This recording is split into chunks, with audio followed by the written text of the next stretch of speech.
Нурпресстин жаңылыктар түрмөгө эфирди мен Айнас Кадырова алып барам, саламатсыздарбы? Менин жашым деле келип калды. Орунду бошотоюн. Ушуну айтканга эркиңиз жетеби? Болсо болду. Жогорку кеңештин жыйынында депутат Элмурза Сатыбалдиев Бишкектин мэри Эмилбек Абдыкадыров катыштады. Бирок кала башчысы анын суроосун жоопсуз калтырбай, акырын гана чымчып өттү. Мен билем, президент сизге ишенет. Сиз дагы ишенесиз. Ал эми тар чөйрөдө деле, кенен чөйрөдө деле айтылып турат. Өзүңүз айтып шаар болбой калды деп кеткенге ыктыярыңыз барбы? Андай оюмда жок. Мен Бишкек шаарына 9 ай болуп калды иштегеним. Буйрулса астыда жана айтып кеткен программалардын баарын ишке ашырайын деген планым бар. 68ге чыкканда бүтөт экен да бул жумуштарыңыз барды, алда койгон пландарыңыз. Эми аны иш көргөзөт. Сиз да көрөсүз, качан башталып, качан бүтөт. Ошону кошуп атпайбы сиздин жашыңызга? Аны деген мен чечпейт экенмин, канча жаш, эмне жаш экенин аны мени назначить эткен жетекчилер чечет экен. Суроодо шайка берсеңиз болот. Кала башчысы эл өкүлүнүн мэрияга таарынычы бар экенин да айтып калды. Бүгүнкү жыйын чечимине жазып койгула, мен бир аз шек жаратат. Ошондуктан ишенбөө көрсөтүш боюнча да баягы мэр эч кимге айтпадыңар, мен айтып коеюн. Кече башкача сүйлөп аттым эле. Сиздин эми өзүңүздүн жеке абидаңыз бар, мен билем. Себеби ошол сиз турган көчөдө өткөндө менин заместителим сиздин заборуңузду бузуп койду. Себеби деген закондун астында баарыбыз бирдей жооп беришибиз керек. Мындан улам жогорку кеңеш өч алуу аянтчасына айландыбы деген суроо туулат. Буга чейин чектен ашып кеткен тосмосун алдырган вице-мэрдин жаштыгына асылган. Эми болсо мэрдин улуулугун сөз кылууда. Дагы бир кызыгы, спикер жооп бербей эле койсоңуз, депутат менен кайым айтышпай дейт. Эмне үчүн төрага жашка асылып жаткан эл өкүлүн ооздуктабайт? Буга чейинки комитет жана фракция жыйындарында дагы фракция лидерлери менен комитет жетекчилери ооз ачып жооп кайтарган аткаруу бийлигиндегилерди кагып силкип келген. Депутаттар өздөрү жогорку кеңеш маселени талкуулай турган жер деп айтып эле келишет. Бирок көңүлүнө жакпай калган пикир айтылса, беттен алышат же зекип башташат. Мына деңгээл, мына кимдерге добуш бергенбиз. Ошондуктан шайлоодо акчасына же бийликке жакындыгына эмес, деңгээлине, принцибине жана позициясына караш керектигин тажрыйба көрсөтүүдө.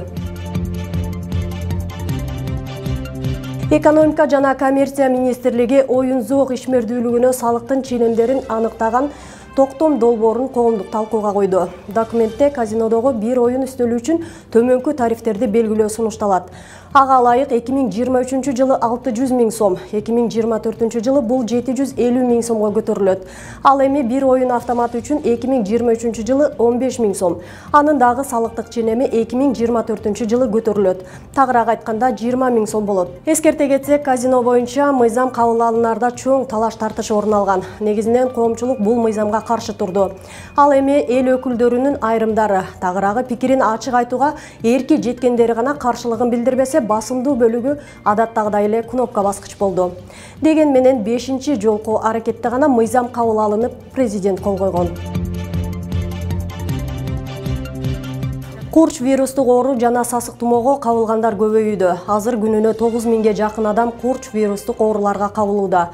16 декабрда сасык тумоо 9382 адамда аныкталды. Алардын басымдуу бөлүгү балдар. Вирустук оорулар күч алгандыктан мектептер 24 декабрга чейин онлайн окууга өттү. Кыргызстанда вирустук Б гепатити боюнча эпидемиологиялык кырдаал курч 150 000ге жакын адам бул илдетти жуктуруп алган. Бул кайсындан кайсыл учурга чейинки көрсөткүч экени боюнча маалымат жок. Ананда ооругандардын 1% гана гепатиттин өнөкөт формасына чалдыкканын билет. Боордо нерв клеткалары жок болгондуктан оору симптомсуз өтөт. Бул органдын иши бузулмайынча адам өзүнүн ооруп жатканын билбей калышы мүмкүн. Натыйжада акыркы жылдары цирроз жана боор рагынан каза болгондордун 90%га жакыны гепатит менен ооруган. Бул илдетке каршы күрөшүүнүн бирден бир жолу эмдөөдөн өтүү экендигин дарыгерлер эскертүүдө. Электрондук кезекти кыйгап өтүп, бала бакчага барган балдар мектепке чейинки билим берүү жайынан чыгарылат.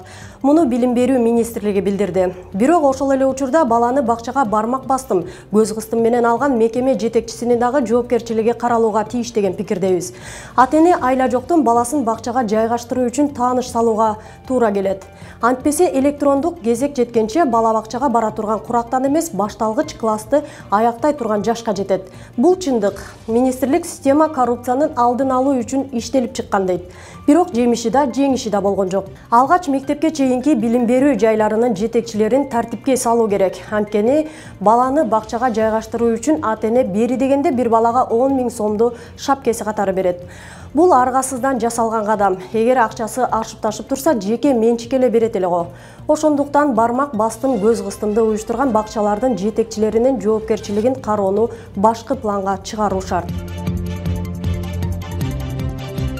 Нурпресстин жаңылыктарын Instagram, Telegram, Facebook, YouTube'дан көрө аласыздар. Нурпресс чындыктын изи менен.